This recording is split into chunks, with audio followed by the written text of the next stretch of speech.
जय हिंद दोस्तों, कैसे हैं आप लोग। मैं पीयूष तिवारी स्वागत करता हूं आप सभी का महाराणा प्रताप कोचिंग के यूट्यूब चैनल पे। दोस्तों, हाल ही में कलकत्ता उच्च न्यायालय के न्यायाधीश अभिजीत गंगोपाध्याय ने अपने पद से इस्तीफा देके राजनीतिक पार्टी ज्वाइन कर ली। पूरा विपक्ष उनके ऊपर हमला बोल रहा है कि भैया ये तो अनुच्छेद 50 का उल्लंघन है। और अनुच्छेद 50 क्या है भाई कि न्यायपालिका और कार्यपालिका में एक विभाजन होगा, दोनों एक दूसरे के कार्य में हस्तक्षेप नहीं कर सकते। अब भाई इनके ऊपर सवाल इसलिए भी उठ रहे हैं कि जब तक वो वहाँ के जज रहे तो उन्होंने कई पॉलिटिकल मुद्दों के ऊपर जजमेंट सुना है, और वो सब आज जो है कटघरे में आकर के खड़े हो गए हैं, ऐसा कहना है विपक्षी पार्टियों का। खैर, हम सबको इस चीज़ के ऊपर ध्यान नहीं देना है। एग्जाम पर्सपेक्टिव से कैसे ये इंपॉर्टेंट मुद्दा है, हमें वो चीज़ देखनी है। सबसे पहले, जब इस तरीके के मुद्दे सामने आते हैं तो हमें अनुच्छेद 50 के बारे में पढ़ना है।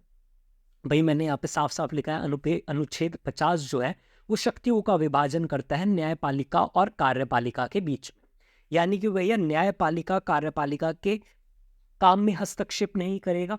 कब तक नहीं करेगा? जब तक कार्यपालिका ऐसा कोई काम न कर दे जो कि संविधान के अनुरूप ना हो, और कार्यपालिका न्यायपालिका के काम में हस्तक्षेप नहीं करेगा। यानी कि सबका काम, सबकी शक्तियां जो है वो विभाजित कर दी गई है अनुच्छेद 50 द्वारा।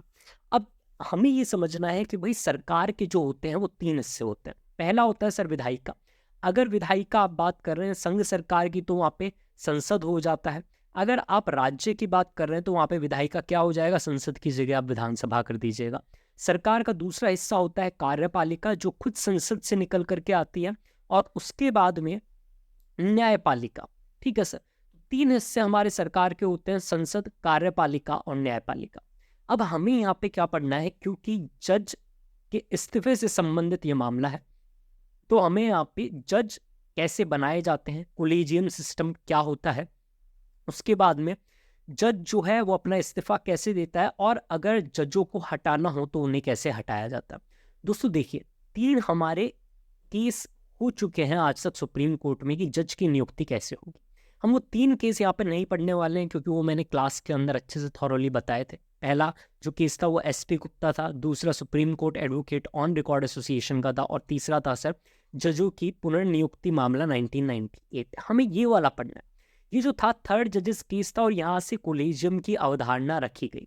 और इसमें क्या बोला गया कि भैया सर्वोच्च न्यायालय के जज की नियुक्ति जब भी होगी, उच्च न्यायालय के जज की नियुक्ति जब भी होगी, और उच्च न्यायालय के जज का स्थानांतरण होगा, स्थानांतरण मतलब ट्रांसफर होगा एक हाई कोर्ट से दूसरे हाई कोर्ट तक, तो वहां पर सीजेआई यानी कि चीफ जस्टिस ऑफ इंडिया यानी कि डीवाई चंद्रचूड़ जो प्रेजेंट में है, वो किन किन लोगों से परामर्श लेंगे, वही जो है कोलेजियम, उसी को कोलेजियम कहा गया।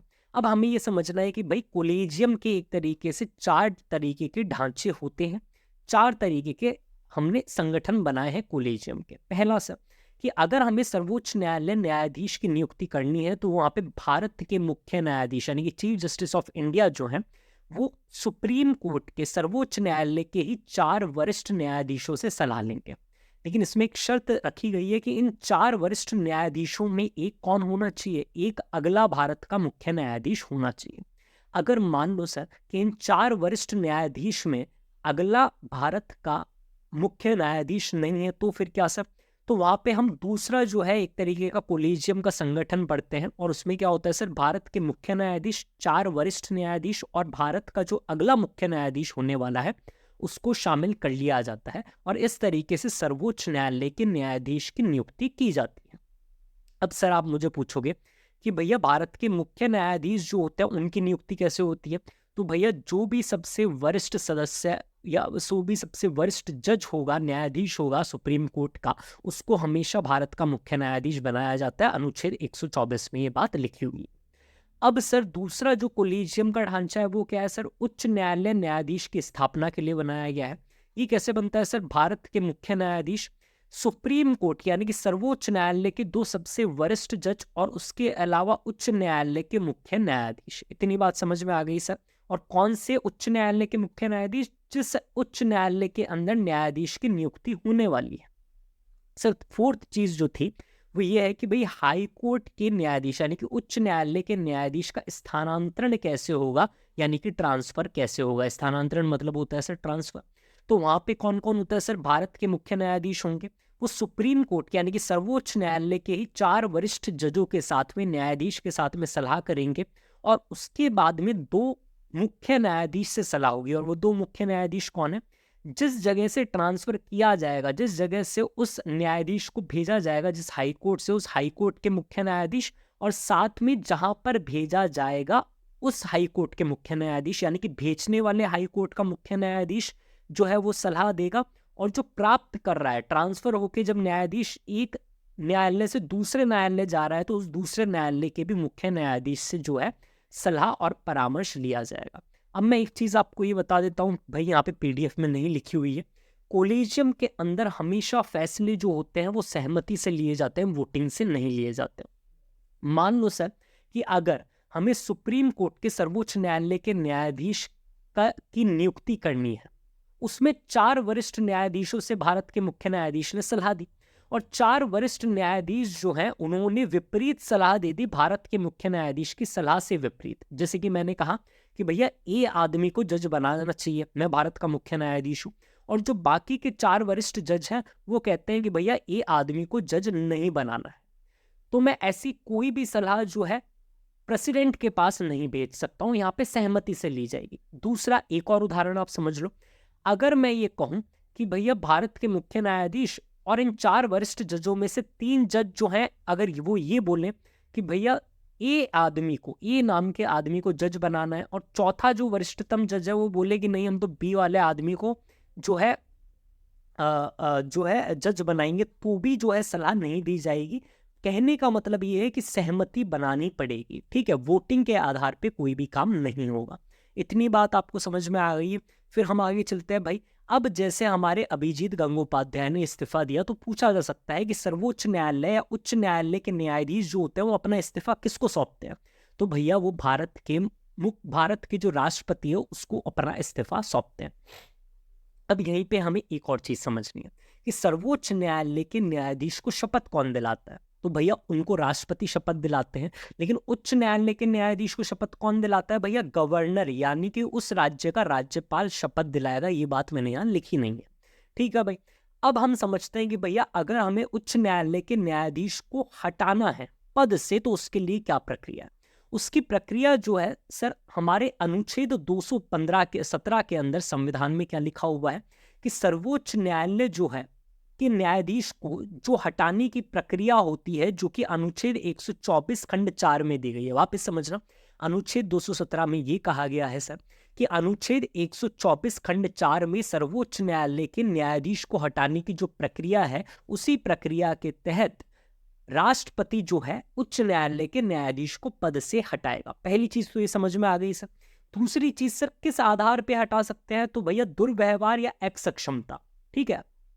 उसके अलावा सर कौन सी तरीके की बहुमत की जरूरत होगी संसद में जब प्रस्ताव आएगा किसी जज को हटाने का? तो सर विशेष बहुमत की जरूरत होगी, ठीक है। इतनी बात अगर आपको समझ में आ गई है तो अब हम प्रक्रिया पर भाई देखो, सुप्रीम कोर्ट हो या हाई कोर्ट के जज हो, अगर उनको हटाना है तो संसद में प्रस्ताव लेकर के आया जाता है।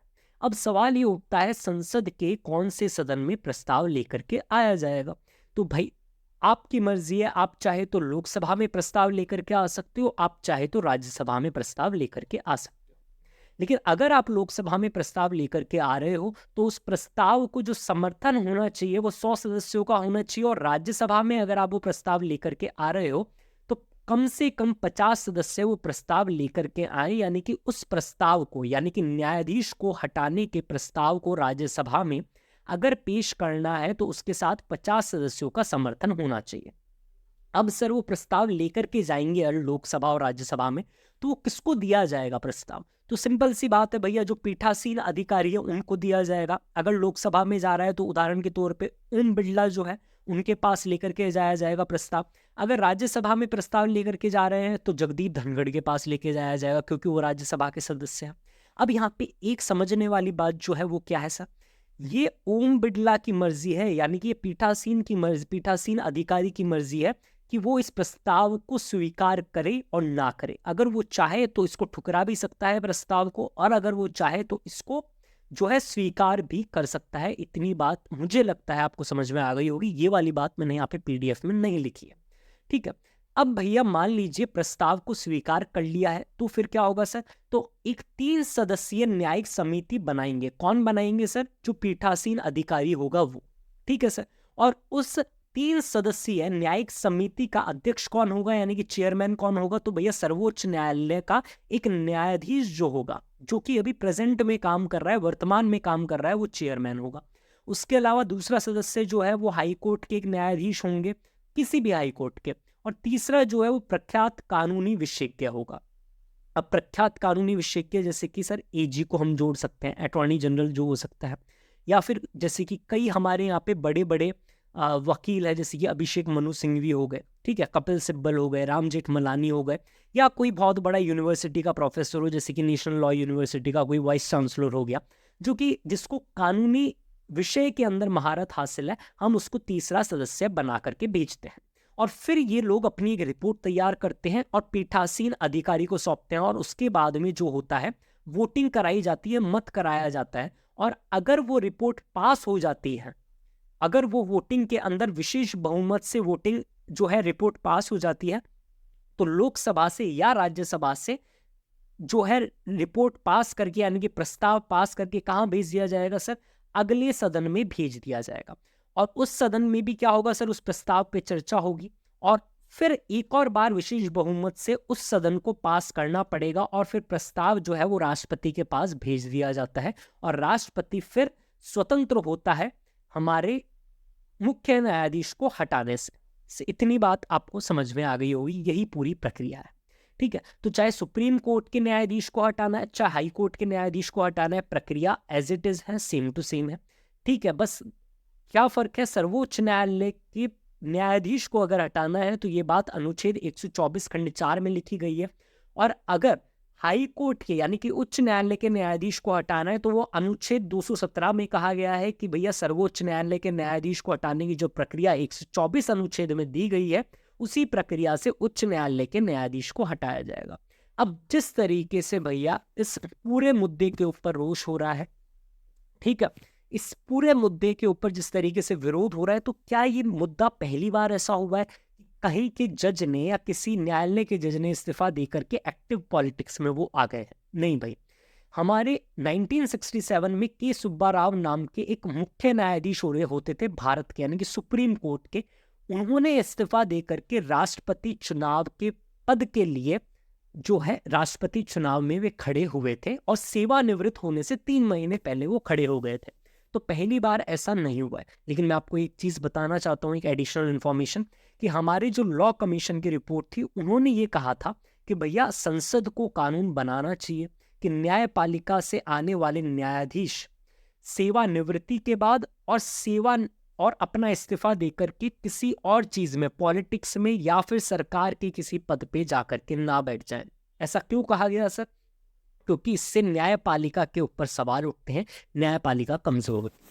मुझे उम्मीद है आपको ये वीडियो पसंद आई होगी, यूजफुल होगी।